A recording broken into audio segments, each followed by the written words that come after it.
Hi guys, my name is Tasha Castagna and I'm here to talk to you about my near-death experience. I'm not a video person. I'm a business owner. I'm more of a behind-the-scenes kind of person. I don't usually, come out and talk to people about my personal private business. Those who know me know that I'm just a private kind of person.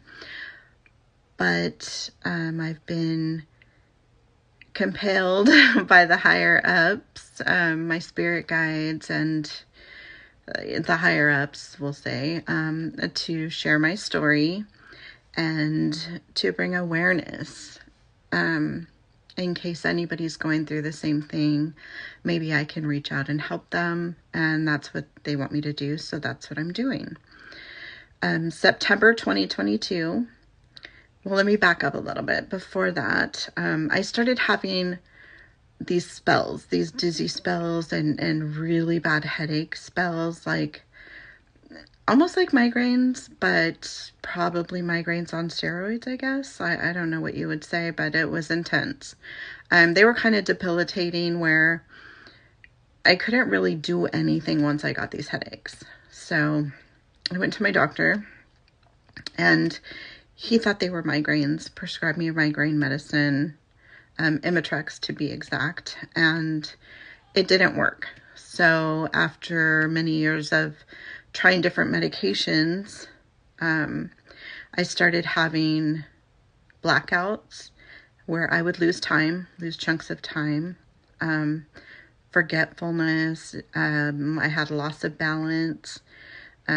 Immobility was a big one. Like I couldn't bend very well to do certain things anymore, and I started pretty much forgetting everything. And I think one of the main things that really got me was I would forget my kids' ages, my grandkids' ages, stuff like my mom's age, my age, like stuff that I should know and be able to tell people, I'd have to really think about it or look for it. And I mean, look at dates and look at, back on events and stuff like that, like stuff that I should know. So I made an appointment with my doctor again. He had me do an MRI, which I'm claustrophobic. Those of you who know me know I do not like that stuff. I don't like to be confined in a little area where I can't get out of. I sucked it up and did it. And that's when they found that I have a brain tumor. My brain tumor is a meningioma. I still can't really pronounce it right, so bear with me here. But yeah, so the location is a rare location. It's a skull-based meningioma, but it's in the little cavity where your brainstem meets your spinal cord. So it's kind of sitting on my brainstem and my spinal cord, and it's right next to one of the main arteries that feed into your brain. So you have two main arteries that feed blood into your brain, the right side and the left side. Well, this is leaning on the left side, I believe it was, the left side artery. So he referred me, my primary doctor referred me to a neurologist, which I'm not going to name any names and all that because that's not what I'm here for. If you want to know names, you can feel free to private message me and we can talk about it at that time. But here I'm just trying to get my story across. So my husband and I met with the neurologist, who to me seemed like a used car salesman. That's all I'm going to say about that. I asked what my options were. My brain tumor is about 3.7 cm. And he said that my only option was surgery. Like the brain tumor was too large for radiation, so I'd have to have it surgically removed. He sent me to do a bunch of different tests, an angiogram, more MRIs with contrast, a CT scan, you name it, every brain test you can think of I've been through. I did all those. We finally came up with a game plan. I was going to have surgery November 18th. I was a little worried because it's so close to Thanksgiving, and my family and I do a lot of, like, our parties for holidays are huge. Like, we do every single year, like tradition, you know, we all get together.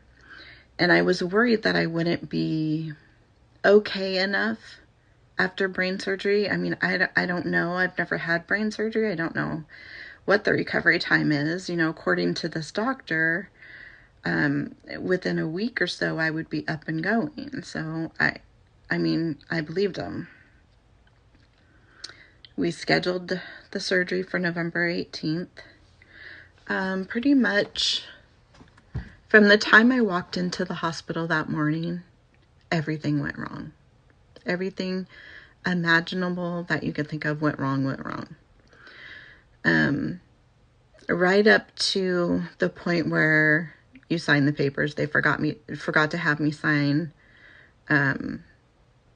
I think it was the advanced directive or some kind of form anyway, relating to if something happens to you, do you want this or do you want that? So they forgot to have me sign that form, and they chased me down the hallway to sign it. That was the first red flag. I brushed it off as, they forgot, you know. But realistically, I should have listened to my gut, because that was the first red flag. So the second was, I get up to where I'm supposed to be going on the second or third floor. I don't remember now exactly, but get up there, register, do all my stuff that I need to do.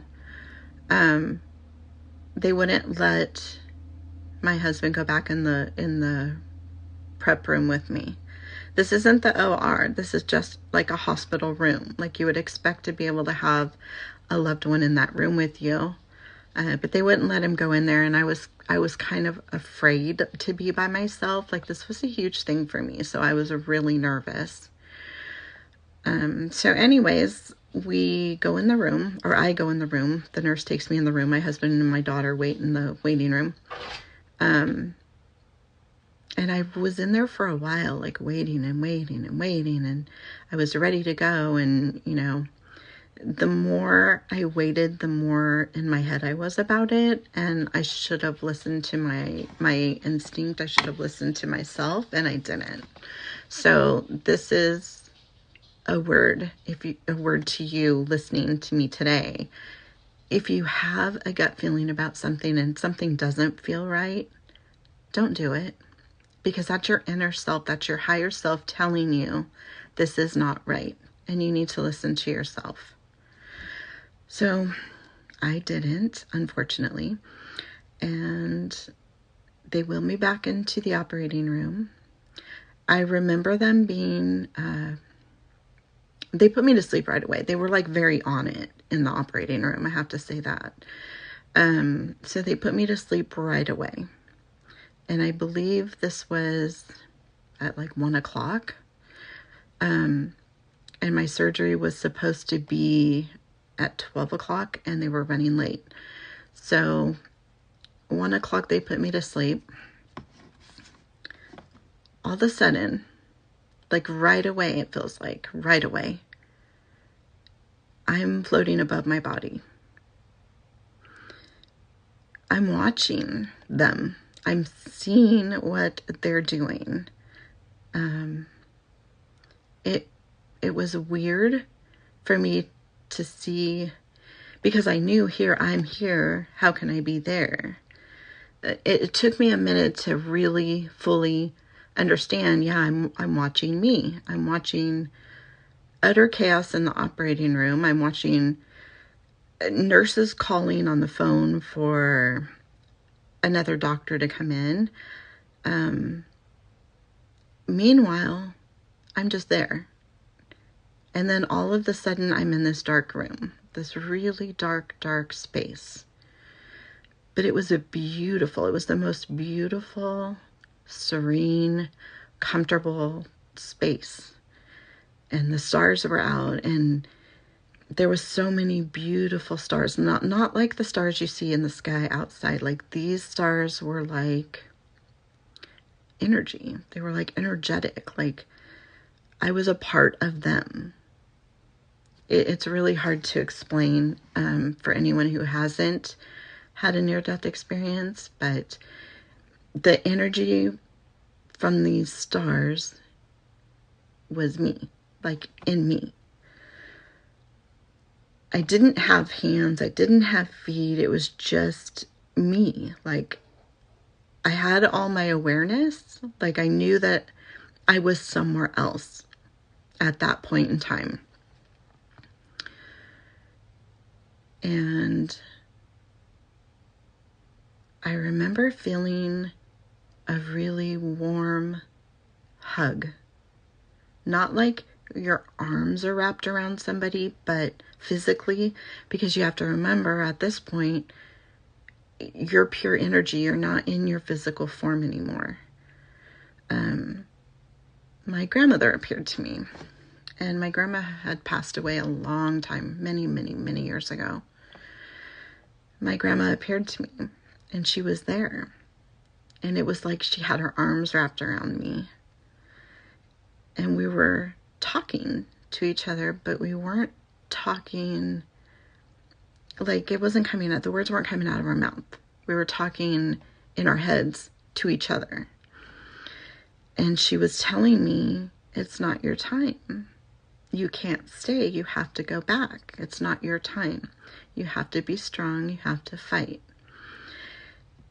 And I didn't feel any connection to my body or to the world that I had left down there. Like, I didn't stop and think, oh, my kids, you know, and that would have been, in my physical form, that would have been my number one thought, was like, my kids, you know. But in this form, there's no worry, there's no, I'm afraid, there's no pain, there's no any of that. It's just pure love, pure love. And I knew there was something even better on the other side of the dark area that we were in. I don't know what the dark area is called. I just know it's kind of like, maybe like a tunnel, I guess, and you go through the tunnel and there's something on the other side, and you know there's something there, and you want to go there because you know it's beautiful. It's a feeling like you've never felt before, like just pure heaven. And you can't go because you're being told that it's not your time and you can't go and you have to fight. I don't know how long I was there for. It felt like, I don't know, it just felt like forever. But I know it wasn't forever. But I mean, there's like no essence of time there. It's just things flow freely, and you kind of just flow with them. So I'm with my grandma in this space. She's telling me I can't stay. And those of you who know me know how close I was to my grandma. Like, I was devastated when we lost her. And all I wanted to do at that time, in that moment, was just be with her. Because it just was like love. That's all I can say. It was just like love. Pure love. Pure light. Pure warmth, you know? It was beautiful. So she told me again that I couldn't stay and that it's not my time and I have to go back.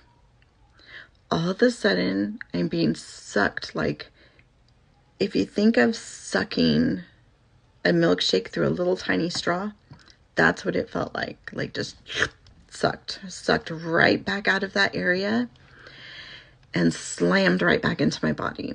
Now, I don't know much about near-death experiences. I don't know what it's supposed to feel like. I don't know what other people have experienced. But it's not a good feeling being sucked back into your body. You're being shoved back in there. And it hurts. It doesn't feel good.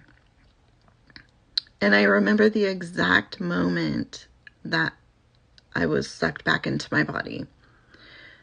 I was in ICU.